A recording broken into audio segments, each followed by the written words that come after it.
Hey guys, what is going on? It is DaBoki here once again, and it's time for another episode of Sinful Life, and this is going to be episode 2.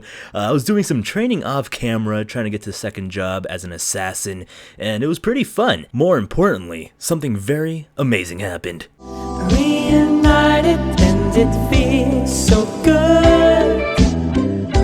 Reunited 'cause we understood.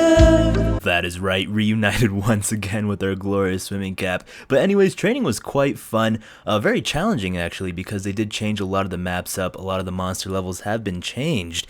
You guys know my favorite low-level training place is the stone golems, but unfortunately that has been changed now.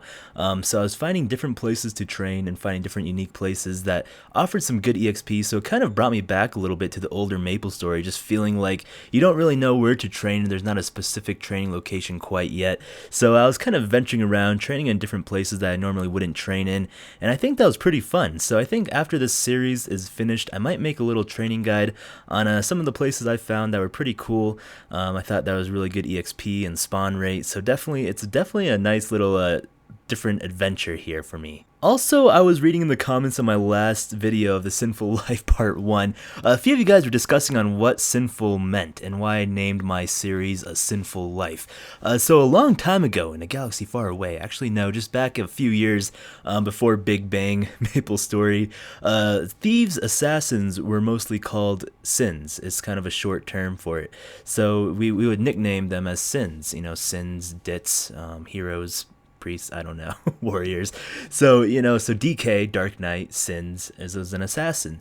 So we would say sins a lot. So that's why I titled my series A Sinful Life, because it's like a sin, but, sinful anyways. I don't want to hurt you guys' brain trolls too much, but so I thought, while we're doing this, I would tell you guys some of my naughty sinning stories, I guess, since we're doing a Sinful Life series. Alright, so another sinful DaBoki story. So when I was younger again, probably around 11 or 12, middle school time, I was doing some stuff in the front yard with some friends, just hanging out, shooting some hoops or whatnot, and in front of our house, our neighborhood, we have this street that goes through and cars drive by.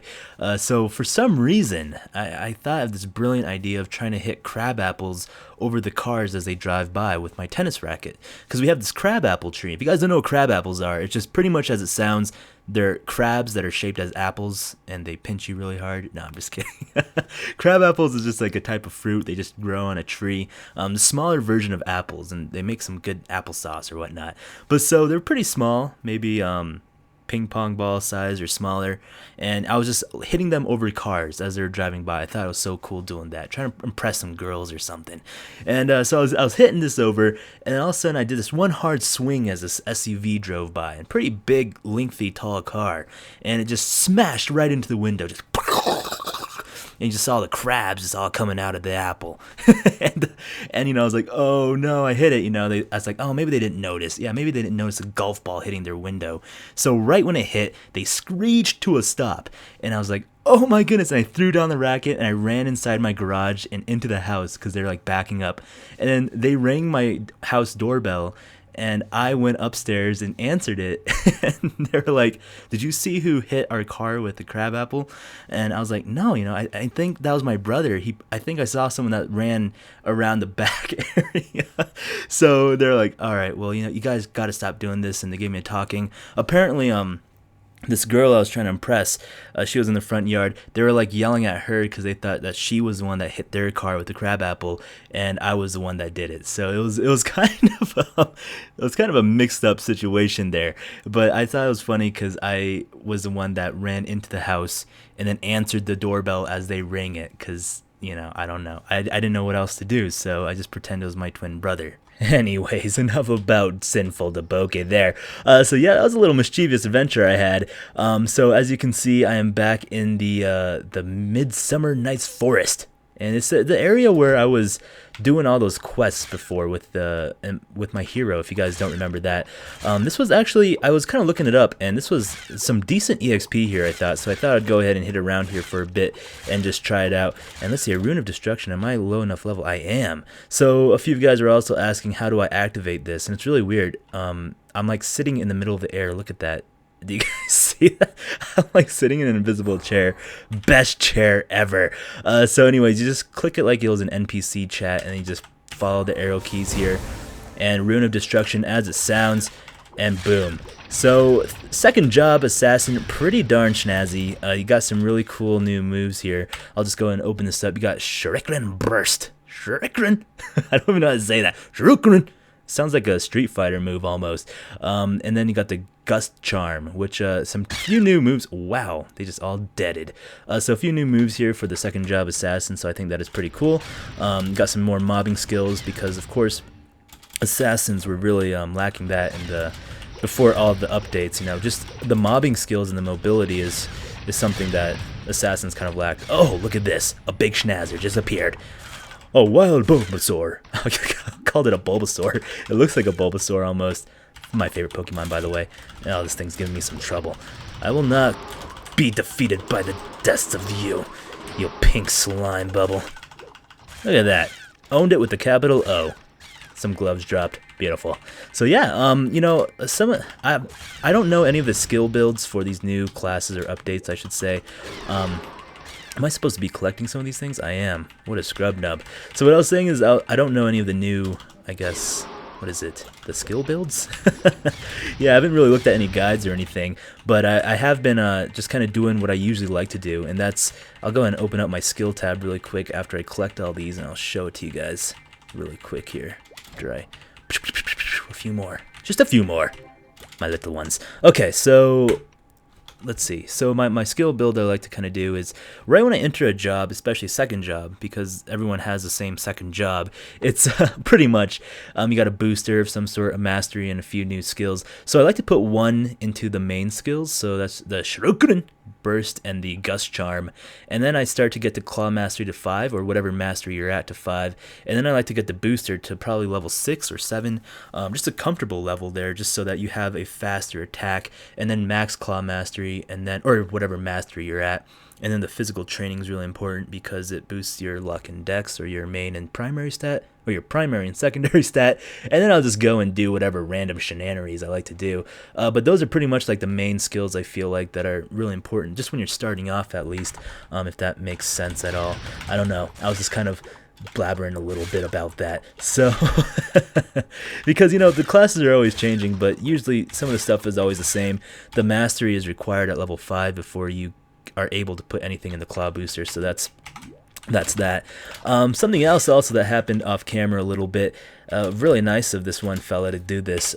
He kind of forced me to take some of his Ilby throwing stars, which these things are schnazzies, man. I remember back in the day, Tammy was like obsessed with trying to get Ilby stars. Like, she has quite a few Ilby stars as well, but not as good anymore, of course, because there's better stars, bigger and better, whatnot. But, you know, just these Ilby stars is just something that kind of stands out in my mind because they look so cool. I've always remembered trying to get Ilby stars. Ilby stars and Nizroks for the bows were probably the two of the big things. Let me equip this medal. I cleaned out my inventory. So, oh yes, another thing, I am on the server Kaini with my main character, leveled up like a potato stick. Thank you very much, fancy. So that is something definitely because, you know, I'm trying to do this a quick little level 100, so I'm taking advantage of all the 2x events, which I believe there's a 2x event going on right now, so I might train some levels off here pretty soon. So claw booster to level 3. Wow, they really increased that. Usually it was only 1 level per 10 seconds, but now it's like 1 per 20, so that's pretty cool. I'm probably gonna put that on like E. Yeah, E's a good one. Boom, got the Maple Star just coming all up there. So we're gonna go inside the Alino Forest Fairy place where all those people are. Am I allowed to go in there yet? Nope. Failed like a potato. So because over in that area actually has some really good training maps there, so I'm gonna go ahead and just go over there and try to get as far as I can inside there so I can get those maps over there, because I want to hit around those monsters until I'm like 40 or something, and then probably move forth onward to a different location, different area. This Shuriken Blast is powerful, guys. I'm just crushing these little purple gobstoppers here. I'm loving it. This thing is really great. So yeah, you know, definitely there's a lot of, I saw some pretty big YouTubers, for MapleStory at least, make some training guides for this new update. So I might take a look at that, take a gander and see what they thought. I always love to hear different people's thoughts and opinions on where the next big training place is, because you know the MapleStory is always changing. And it's kind of cool because it's kind of getting us out of our comfort zone of what maps we're used to training on. And you know, even they took away the Kerning City Square, or the Kerning Market. What is it called? The Kerning City Market area? The place? My favorite place, the Kerning Square place. And they closed it off there. It's all purple now. Florina Beach, that was one of my favorite places too.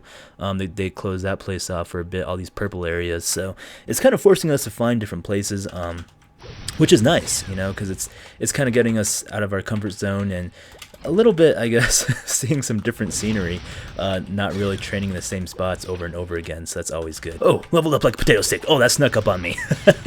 Oh my goodness, had my recorder off and then all of a sudden I just leveled up. Whoa, sneaky weekies, little potato-dees. Oh, another big pink Bulbasaur has appeared. We will capture him with all of our might.